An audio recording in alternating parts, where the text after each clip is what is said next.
আমাদের সরকারের আমলে কিছু জিনিস নিয়ে আমরা নিজেরাই খুব বিব্রত। আমরা এগুলো অ্যাড্রেস করার চেষ্টা করি। তার মধ্যে একটা হচ্ছে ভুয়া এবং মিথ্যা মামলা করা, আরটা হচ্ছে মিথ্যা মামলা করে মানে মামলা ঘটনাটা হয়তো সত্যি, কিন্তু অনেক ব্যক্তিকে সেই মামলায় আসামি করে আপনার এক ধরনের মামলা বাণিজ্য করা।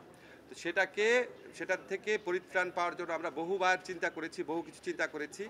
আমরা বাংলাদেশে যারা বড় বড় ক্রিমিনাল লয়ের এক্সপার্ট আছেন তাদের সবার সাথে কথা বলেছি, অনেক কনসালটেশন মিটিং করে, স্বরাষ্ট্র মন্ত্রণালয়ের সাথে কনসালটেশন মিটিং করে আমরা একটা চেঞ্জ এনেছি। সিআরপিসির খুবই গুরুত্বপূর্ণ চেঞ্জ। আমি সোজা করে বুঝায় বলি, এই চেঞ্জে বলা হয়েছে, আপনারা জানেন একটা মামলা যখন হয়, হত্যা মামলা, এটা ইনভেস্টিগেশনে 2 বছর 3 বছর 4 বছর লাগে এবং এটার মধ্যে শত শত লোককে আসামি করা হয় এবং এখানে কিছু কিছু ক্ষেত্রে আপনার এক ধরনের মামলা বাণিজ্য থাকে। তো এই লোকগুলা যারা এখানে আসামি হন, ওনারা 2-3 বছর যাবৎ একটা আশঙ্কার মধ্যে থাকেন যে কখন ওনাদেরকে গ্রেফতার করা হবে বা ওনাদের ক্ষেত্রে মানে গ্রেফতার বাণিজ্যটা হয় কি না। সেটা থেকে পরিত্রাণ পাওয়ার জন্য আমরা একটা নতুন বিধান করেছি। সিআরপিসিতে 173A নতুন বিধান যুক্ত করা হয়েছে। এই নতুন বিধানে বলা হয়েছে পুলিশ কমিশনার, এসপি বা এসপি পদমর্যাদার কোনো জেলার এসপি পদমর্যাদার কোনো পুলিশ কর্মকর্তা উনার নিয়ন্ত্রণাধীন বা এখতিয়ারাধীন কোনো বিষয়ে বা কোনো মামলার বিষয়ে উনার যদি মনে হয় যে এটা করা যৌক্তিক, তাহলে উনি ইনভেস্টিগেশন যে অফিসার আছে সেই ইনভেস্টিগেশন অফিসারকে বলতে পারে যে তোমার মামলার তদন্তের ব্যাপারে একটা প্রিলিমিনারি প্রাথমিক রিপোর্ট দাও, তদন্ত করে এখন পর্যন্ত কী তথ্য পেয়েছো একটা প্রাথমিক রিপোর্ট দাও। সেই প্রাথমিক রিপোর্টটা যখন ইনভেস্টিগেশন অফিসার প্রিপেয়ার করবে, করার পর আমাদের যে এসপি সাহেব আছেন বা পুলিশ কমিশনার আছেন তারা ইনভেস্টিগেশন অফিসারকে বলবে এই প্রাথমিক রিপোর্ট বা প্রিলিমিনারি রিপোর্টটা, ইনভেস্টিগেশন রিপোর্ট, এটা ম্যাজিস্ট্রেটের কাছে জমা দাও। ম্যাজিস্ট্রেটের কাছে জমা দেওয়ার পর ম্যাজিস্ট্রেটের কাছে যদি মনে হয় যে এই মামলার মধ্যে 100 জন লোককে আসামি করা হয়েছে, তার মধ্যে 90 জনের ব্যাপারে কোনো অভিযোগই আসলে নাই, কোনো 90 জনের বিষয়ে কোনো সাক্ষী নাই, কোনো এভিডেন্স নাই, কোনো ইনসাফিসিয়েন্ট এভিডেন্স, যা এভিডেন্স আছে সেটা ধর্তব্যের মধ্যে না, তাহলে উনি সাথে সাথে প্রি ট্রায়াল স্টেজেই ওই মামলা থেকে ওই আসামিদেরকে, যাদের বিষয় বা যাদের বিরুদ্ধে কোনো সাবস্ট্যান্টিভ বা সাফিসিয়েন্ট এভিডেন্স নাই, তাদেরকে ওই মামলা থেকে মুক্ত করে দিতে পারবেন। তা আমরা আশা করছি এইটা যখন কার্যকর হবে, আশা করছি আমাদের পুলিশ প্রশাসন এবং আদালত প্রশাসন ওনারা একসাথে কাজ করে যেই সমস্ত মামলায় আপনার গ্রেফতার বাণিজ্য বা মামলা বাণিজ্য হচ্ছে, অসংখ্য লোককে আসামি করা হচ্ছে এবং যাদের বিরুদ্ধে প্রিলিমিনারি রিপোর্টে, পুলিশের প্রাথমিক রিপোর্টে কোনো রকম এভিডেন্স পাওয়া যাবে না, তাদেরকে আদালত প্রাথমিক স্টেজে, প্রি ট্রায়াল স্টেজে বিচার শুরু করার আগেই ডিসচার্জ করে দিতে পারবেন। ডিসচার্জ করে দিলে ভুয়া মামলা বা মামলা বাণিজ্য থেকে অনেক লোক আশা করি রেহাই পাবেন। এবং এইটা মানে এটা না যে তদন্ত থেমে থাকবে, তদন্ত থেকে যাদের বিরুদ্ধে কোনো রকম সাবস্ট্যান্টিভ এভিডেন্স নাই তাদেরকে মুক্ত করে দেবেন, ডিসচার্জ করে দেবেন, বাকিদের বিষয়ে তদন্ত চলতে থাকবে।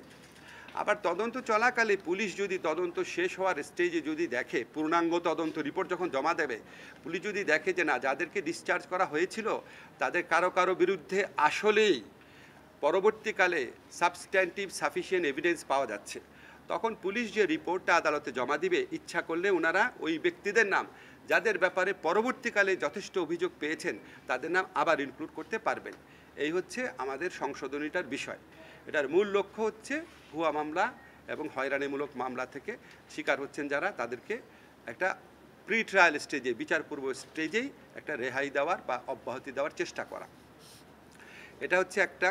আর সেকেন্ড, আজকে আরেকটা গুরুত্বপূর্ণ আইনগত অগ্রগতি হয়েছে, সেটা হচ্ছে আপনারা জানেন যে ইউএন OHCHR যে অফিসটা, UNOHCHR এর যে অফিসের প্রধান ওয়ালকার টুর্ক, উনি আমাদের দেশে সফর করেছিলেন। OHCHR আমাদের এখানে একটা জুলাই গণ অভ্যুত্থানকালে সংগঠিত গণহত্যা এবং মানবতা বিরোধী অপরাধের উপর একটা অত্যন্ত ইম্পর্টেন্ট ফ্যাক্ট ফাইন্ডিং রিপোর্টও জমা দিয়েছেন। তো ওনাদের সাথে আমাদের সরকারের অনেক দিন যাবত আলোচনা চলছিল যে OHCHR যেটা আছে, জাতিসংঘের মানবাধিকার বিষয়ক যে অফিস OHCHR, সেই অফিসের একটা মিশন শাখা বাংলাদেশে ওনারা খুলতে চাচ্ছিলেন। মানে ওই OHCHR মিশনের একটা অফিস বাংলাদেশে হবে, এই লক্ষ্যে ওনারা আলোচনা করছিলেন। তো এই আলোচনা একটা উল্লেখযোগ্য অগ্রগতি হয়েছে। আমরা যে ড্রাফট এমওইউ বা সমঝোতা স্মারক, সেটা আজকে মন্ত্রী পরিষদের সভায় নীতিগতভাবে অনুমোদিত হয়েছে। সেটা আমরা কয়েকজন উপদেষ্টারা মিলে আরেকটু পরীক্ষা করব, করার পর ফাইনাল যে টেক্সটটা সেটা আমরা OHCHR ভলকার টুর্কের কাছে সরাসরি পাঠাবো। ওনারা এগ্রি করার পর আশা করি আমরা দ্রুততম সময়ের মধ্যে এমওইউটা সাইন করতে পারবো, এবং এটার ভিত্তিতে বাংলাদেশে জাতিসংঘের মানবাধিকার বিষয়ক একটা অফিস হবে। এটা অফিসটা হবে প্রাথমিকভাবে 3 বছরের জন্য। এই 3 বছরের মধ্যে দ্বিতীয় বছরে যদি দুই পক্ষ মনে করে রিনিউ হওয়া দরকার, তাহলে সেটা বিবেচনা করে দেখতে পারবে। আমরা আশা করি আগামীতে এবং আমাদের সরকার আমলেও যদি কোনো গুরুতর মানবাধিকার লঙ্ঘনের ঘটনা ঘটে, যে কোনো ক্ষেত্রেই ঘটে, তাহলে আমাদের যে মানবাধিকার বিষয়ক যে রাষ্ট্রীয় এজেন্সি অফিসগুলো আছে, এটার পাশাপাশি OHCHR-এর যে লোকাল অফিসটা হবে, সেটা একটা গুরুত্বপূর্ণ ভূমিকা পালন করতে পারবে। এটাই হচ্ছে আমাদের আজকে আলোচনার বিষয় ছিল। আরেকটা লিগ্যাল ডেভেলপমেন্ট আপনাদের জানিয়ে রাখি, আমাদের যে মুরাদনগরে যে জঘন্য আপনার ধর্ষণের ঘটনা ঘটেছে, সেটা আমরা বাংলাদেশের যে কোনো সাধারণ নাগরিকের মতো আমরা সবাই মর্মাহত, ক্ষুব্ধ, এবং আমরা আমাদের স্বরাষ্ট্র মন্ত্রণালয়ের সাথে সাথে ব্যবস্থা নিয়েছে। প্রধান আসামি সহ যারা এই ছবিগুলো ছড়িয়ে দেওয়ার কাজটা করেছে, অত্যন্ত দায়িত্বহীন অপরাধমূলক কাজটা করেছে, সবাইকে গ্রেফতার করা হয়েছে। আপনারা জানেন আমরা ধর্ষণ সংক্রান্ত যে আইন আছে সেটার অ্যামেন্ডমেন্ট করেছি। দ্রুততম সময় আপনার মাগুরার ক্ষেত্রে আপনার বিচারও দেখেছেন। এটাও আমরা সর্বোচ্চ গুরুত্ব দিয়ে এই ঘটনার বিচার করব, এটা আমরা বদ্ধপরিকর। শুধু এটুকু জানালাম আপনাদের। সিআরপিসিটা তো আপনার অধ্যাদেশ আকারে নীতিগতভাবে চূড়ান্ত অনুমোদনই হয়ে গেছে। এখন আপনার চূড়ান্ত অনুমোদন হয়ে যাওয়ার পর আইন মন্ত্রণালয় যে লেজিসলেটিভ আর ড্রাফটিং যে উইং আছে, সেখানে ভেটিংয়ের জন্য যায়। ভেটিংয়ের জন্য আপনার একদিন লাগবে, আমরা খুব দ্রুত কাজ করে দিই। আশা করি আগামীকাল গেজেট নোটিফিকেশন হয়ে যাবে, তার মানে আগামীকাল থেকে কার্যকর হয়ে যাবে।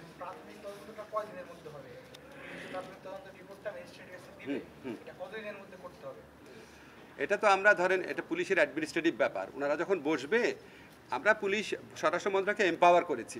এম্পাওয়ার করার পর ওনারা সিদ্ধান্ত নেবে, প্রশাসনিক সিদ্ধান্তের মাধ্যমে, যে আইনগতভাবে আমার কর্তৃত্ব আছে, আমি তোমার বললাম, ওনারা সিদ্ধান্ত নেবে। এটা 24 ঘন্টার মধ্যে দাও বা এটা 48 ঘন্টার মধ্যে দাও। এক একটা মামলা তো এক এক ধরনের। না, আইনে উল্লেখ করার দরকার নাই, কারণ কোনো মামলা থাকতে পারে 5-6 আসামি, কোনো মামলা থাকতে পারে 50 জন আসামি। তো সেটা যে সুপারভাইজিং যে পুলিশ অফিসার আছেন, ধরেন এসপি আছেন, পুলিশ কমিশনার আছেন, ওনারা তো বুঝবে।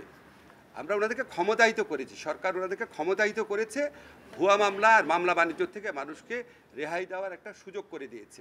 এবং এটা ওনারা কিন্তু সিদ্ধান্ত দিবে না, সিদ্ধান্ত কিন্তু আদালত দিবে। ওনারা প্রাইমারি ইনভেস্টিগেশন রিপোর্টটা শুধু জমা দিবে।